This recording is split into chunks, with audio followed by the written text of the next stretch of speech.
Hello and welcome you all friends. मैं मनीष चौधरी आप सभी का एक बार फिर से अपने यूट्यूब चैनल पर हार्दिक स्वागत करता हूं, अभिनंदन करता हूं। दोस्तों, हम सेकंड ग्रेड आरपीएससी की तैयारी कर रहे हैं। आई होप आपकी प्रिपरेशन बहुत ही अच्छी और शानदार जानदार ढंग से चल रही होगी। अब लास्ट एक सवा एक डेढ़ महीना बचा है, इसमें आप अपनी तैयारी को चरम सीमा पर ले जाइए और मैं दुआ करता हूँ कि आप अपने गोल में ज़रूर सक्सेस होंगे। चलिए आज हम एक और लिटरेरी मूवमेंट को पढ़ेंगे जिसका नाम है सिंबोलिज्म। लिटरेरी मूवमेंट है सिंबोलिज्म। तो सबसे पहले हम पढ़ते हैं किसी भी मूवमेंट को कि वो मूवमेंट किस मूवमेंट की रिएक्शन में आया था। तो let's start. Reaction against naturalism and realism. Naturalism और रियलिज्म के अगेंस्ट एक रिएक्शन था, कौन सा? सिंबोलिज्म। याद रखना, वेरी इंपॉर्टेंट। फिर है originated with a group of French poets in the late 19th century. फिर ये टाइम पीरियड याद रखना है, लेट 19th सेंचुरी यानी 1880-90 के समथिंग। तो ओरिजिनेटेड हुआ with a group of French poets के ग्रुप के साथ इन द लेट 19th सेंचुरी में।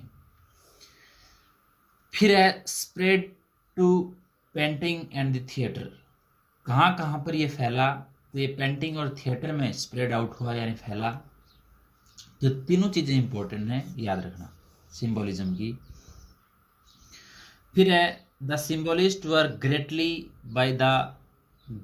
Affected by the poetry of Charles Baudelaire, whose Les Fleurs du Mal यानी flowers of evil.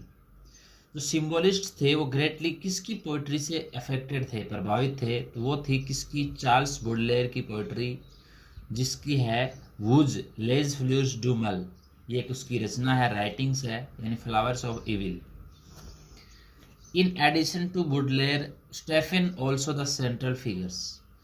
Charles Baudelaire के अलावा और सेंट्रल फिगर कौन था सिंबोलिज्म में?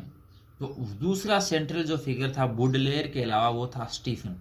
दोनों याद रखने हैं, मोस्ट इंपॉर्टेंट हैं। दोनों किससे रिलेटेड थे, बॉडलेयर और स्टीफन? तो दोनों सिंबोलिज्म से रिलेटेड थे।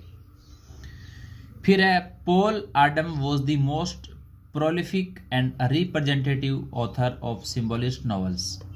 सिंबलिस्ट नॉवल का सबसे ज़्यादा प्रोलिफिक और रिप्रेजेंटेटिव ऑथर कौन था? तो वो था पॉल एडम। मोस्ट इंपॉर्टेंट है, याद रखना, पॉल एडम। फिर है दोबारा आ गया Stephen Mallarmé is the father of symbolism.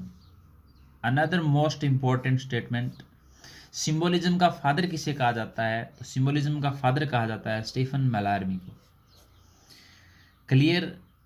Next है the term symbolism was coined in 1886 by French critic Jean Maurice to describe the poetry of Stephen and Adam Pohl। Adam Paul और Stephen मैलर्मी की poetry को describe करने के लिए एक French critic था gene मोरियस, उसने ये जो टर्म है सिंबोलिज्म, इसको 1886 में कोइंड किया था। समझ में आ गई बात? यानी ये जो टर्म है सिंबोलिज्म, ये कब आई, किसके द्वारा आई और किस प्रकार आई, कैसे आई, व्हेन, वेयर एंड हाउ। तो जो टर्म सिंबोलिज्म है ये 1886 में कोइंड आउट हुई फ्रेंच क्रिटिक जीन मोरियस के द्वारा, to describe the poetry of Stephen and Paul. Adam Paul और स्टीफन मैलर्मी की पोएट्री को डिस्क्राइब करने के लिए।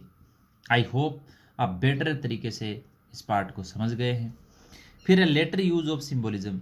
फिर सिंबोलिज्म का लेटर यूज हमें किस किस में देखने को मिलता है? देखो, सिंबोलिज्म होता है संकेतात्मक, प्रतीकात्मक, संकेतों के माध्यम से समझाना। तो as you like it by Shakespeare में all the world is stage, पूरा संसार क्या एक स्टेज है, इसको प्रतीक के रूप में तुलना की है स्टेज की। The players are a symbol for the people of the world. Fire and ice by Robert Frost. Fire symbolize jealousy and anger. Fire यहाँ पर किसकी सिंबलाइज है? जेलसी, ईर्ष्या की, और एंगर, नाराजगी की। और आइस सिंबलाइज लॉनलीनेस, और आइस यहाँ पर लॉनलीनेस यानी एकांत की सिंबलाइज है। तो ये होता है सिंबोलिज्म। आई होप ये पूरा पार्ट आपको बेहतर तरीके से समझ आ गया होगा। नेक्स्ट वीडियोज़ में हम नेक्स्ट मूवमेंट या किसी और डिवाइस की बात करेंगे। Till then take care, bye bye, have a good day.